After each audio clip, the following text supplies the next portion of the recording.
What's up mga kapuso? Narito po ang mga kapanapanabik na ganap dito lamang po sa Born to Shine. Nagpasya si Jenny na umalis na lamang sa Yumi para makaiwas daw sa gulo, lalo pat lalo palagi siyang sinasabotahe nitong si Megan, mga kapuso. Walang magawa si Monica kahit na ayaw niyang umalis si Jenny dahil nga siya ang pambato ng Yumi. At si Megan nga ang ipinalit na leader. Ngunit dahil nga sa hindi maganda ang background nitong si Megan, kung kaya't walang magkakagusto sa kanya. Makikipag-collab sana ang BGYO dito sa Yumi, ngunit nang malaman nila na wala si Jenny ay sinabi nila na hindi sila makikipag-collab kung hindi babalik si Jenny.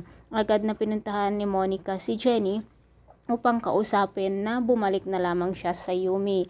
Kinausap naman siya ni Minchi na pangarap niya ito at siya na ang magdesisyon, kung kaya't nakapag-isip din si Jenny, mga kapuso, na bumalik sa Yumi at tuwang-tuwa nga po si Monica. Ganun na rin ang kanyang mga kaibigan na sina Nancy at Shula sa Yumi Pop Girl. Ngunit syempre ang may ayaw sa pagbalik ni Jenny ay walang iba kundi si Megan. Natuloy nga ang pakikipag-collab ng BGYO dito sa Yumi dahil nga sa pagbalik ni Jenny. Samantala, patuloy pa rin ang pag-iwas ni Jenny dito kay Nate dahil nga sa narinig nila na usapan ni Nate ang kanyang kaibigan noon, na kaibigan lamang ang turing nito.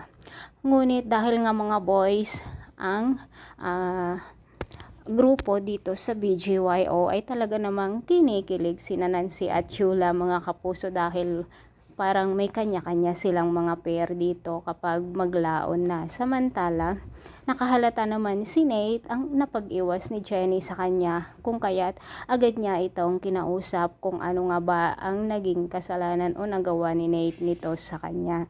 Samantala, mga kapuso, talagang inis na inis at talagang nagagalit na naman si Megan dito kay Jenny dahil siya nga ang nakikita ng mga BGYO dito sa kanilang grupo. Mga kapuso, abangan po natin at pakatutukan ang kapanapanabik na ganap dito lamang po sa Born to Shine, ang pagbabalik ni Jenny sa Yumi Pop Girls. Maraming salamat sa walang sawang pagsubaybay. See you on my next video. God bless.